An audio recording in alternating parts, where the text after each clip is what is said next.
Welcome to the ultimate hub for cartoon movie lovers. Whether you're into timeless classics or the newest releases, this is your place for detailed recaps and engaging reviews. Today, we're covering the thrilling sci-fi action movie Riddick. This intense story is full of surprises, so let's jump right in. The story begins on a distant, desolate planet, teeming with dangerous, predatory creatures. The environment is harsh, the skies are gloomy, and the ground is littered with ruins, an unforgiving wasteland. Amidst this chaos, one of the creatures prowls through the rubble, its sharp claws scraping the terrain as it searches for prey. Its movement is calculated, its eyes fixed on what appears to be a lifeless human hand partially buried beneath the rubble. As the creature cautiously approaches, the hand suddenly springs to life. It grabs the creature's throat with an iron grip. The creature thrashes, gasping for breath, and cries out, "Let me go! I'm dying! I'm dying!" Moments later, its struggles cease, and it collapses to the ground, lifeless. Emerging from the rubble is Riddick, battered and disoriented but very much alive. His leg is mangled, a bloody and twisted mess, but his sharp gaze sweeps the area with fierce determination. His iconic bald head gleams faintly even in the dim light, a strange contrast to his dire circumstances. Despite the pain, Riddick drags himself across the rocky terrain, his breathing labored as he fights to find shelter. After hours of painful crawling, Riddick discovers a cave. He collapses inside, temporarily safe from the predators lurking outside. For a brief moment, he allows himself to rest, tending to his injured leg with makeshift tools. Each movement is slow and deliberate, his face contorted in pain as he fights to stabilize the damage. But his respite is short-lived. A low growl echoes through the cave, followed by the sound of claws scraping against stone. Riddick turns his head just in time to see a dog-like creature charging at him, its sharp teeth bared and ready to attack. Startled, Riddick reacts instinctively. He uses his legs to kick the creature away, but it's relentless. Spotting a sharp piece of metal nearby, he grabs it, hurls it at the creature, and shouts, "Catch!" The creature instinctively chases the shard,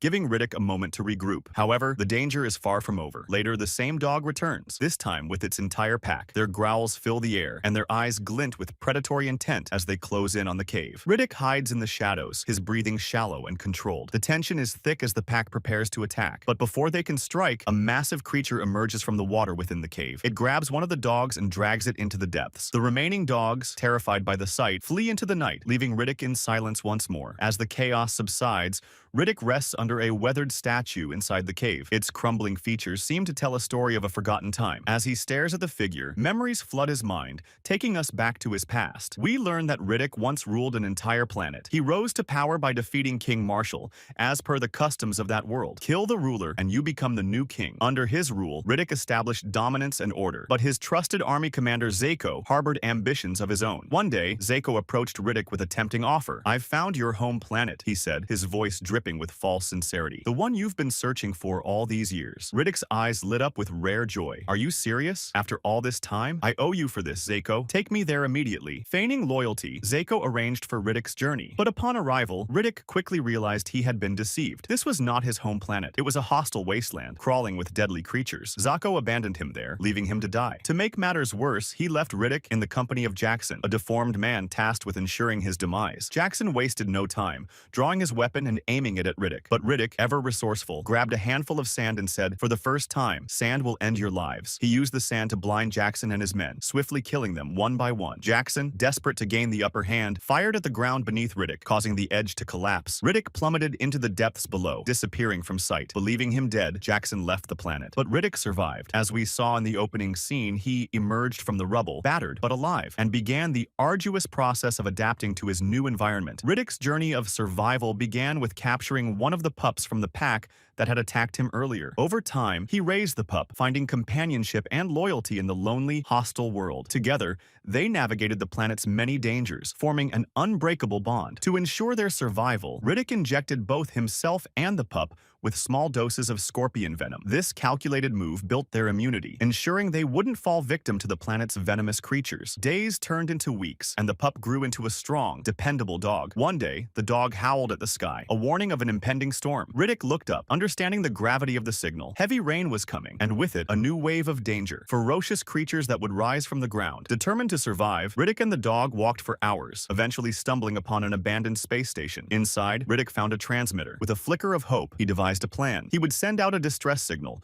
lure a spaceship to the planet, and use it to escape. Rيديك activated the transmitter, sending out a signal that reached far beyond the desolate planet. What followed was a chain of events that would test his survival skills like never before. As the distress signal from the transmitter reached nearby space, Zako, the man who betrayed Rيديك, learned that his former target was still alive. Furious, Zako put out a bounty of $10 million on Riddick's head and sent a team of ruthless mercenaries to the planet. Their leader, Santa, was as greedy as he was ruthless, willing to do whatever it took to claim the reward. The mercenaries' ship landed on the planet near the space station. Santa, confident in his abilities, led his team toward the transmitter. Upon arrival, they found a message from Rيديك, scrawled ominously for them to see. It read, "If you want to live, leave your ship and get out now." Santa, unimpressed by the warning, laughed and said, "He thinks he's clever. Let's see how clever he is when I find him." To ensure Rيdيck couldn't steal their ship, Santa ordered his men to remove the ship's battery and lock it in a safe. Meanwhile, a captive woman was dragged off the ship. Santa shoved her forward and said cruelly, "You're free to go." But as soon as she took a few steps, he pulled out his weapon and shot her in cold blood. Her lifeless body hit the ground as Santa smirked. "That should get his attention," he said, knowing Rيdيck was watching. From a distance, Rيdيck observed the scene with a mix of anger and disgust. His body tensed, his fists clenched, but he didn't make a move. Yet, shortly after, another ship arrived,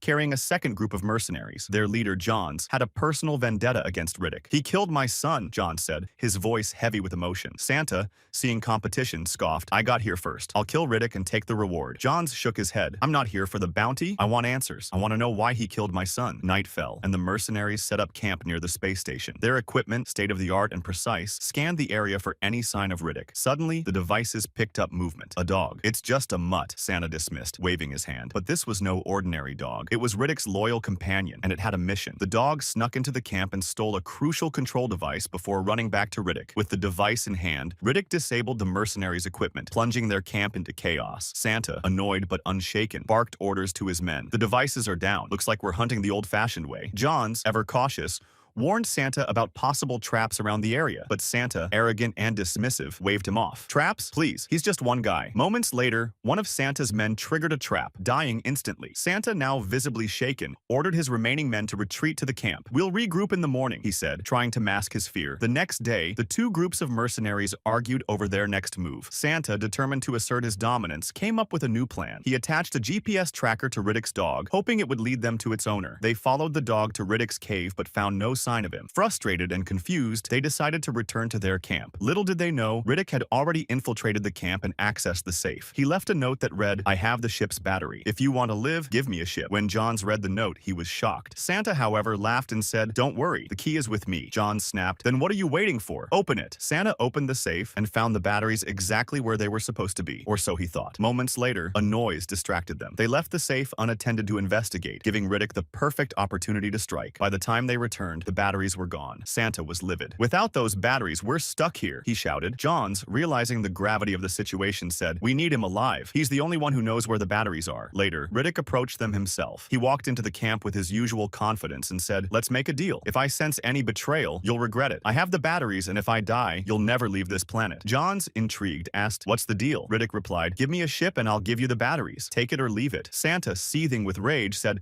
"No way. We're not making deals with him." Rيddick shrugged. "Fine. You've got one day to decide." As Rيddick turned to leave, Santa saw an opportunity to strike. He pulled out his weapon, intending to shoot Rيddick in the back. But before he could fire, Riddick's dog lunged at him, biting into his shoulder. Enraged, Santa shot the dog, killing it instantly. Rيddick, filled with fury and heartbreak, tried to fight back, but Santa had him drugged and tied up on the ship. As Riddick had regained consciousness, he noticed it had begun raining. The rain signaled the arrival of the ferocious underground creatures. Santa, oblivious to the growing threat, gloated. "Finally, I've got you. $10 million is as good as mine." Before Santa could finish Rيddick off, the creatures arrived. Their monstrous forms appeared on the mercenaries' scanners, striking fear into everyone. Santa and his men scrambled to lock the doors, but the creatures were relentless. Amid the chaos, Rيddick seized his chance. With a well-timed kick, he knocked Santa down and grabbed a weapon. He killed Santa in a swift, brutal move. Turning to Johns, Rيddick said, "You're the only one here with half a brain. Untie me, and I'll help us get off this planet." Johns reluctantly agreed, and the two formed a tense alliance. Together, they retrieved the batteries and fought their way through the creatures. Rيddick and Johns Johns fought their way through the relentless waves of creatures,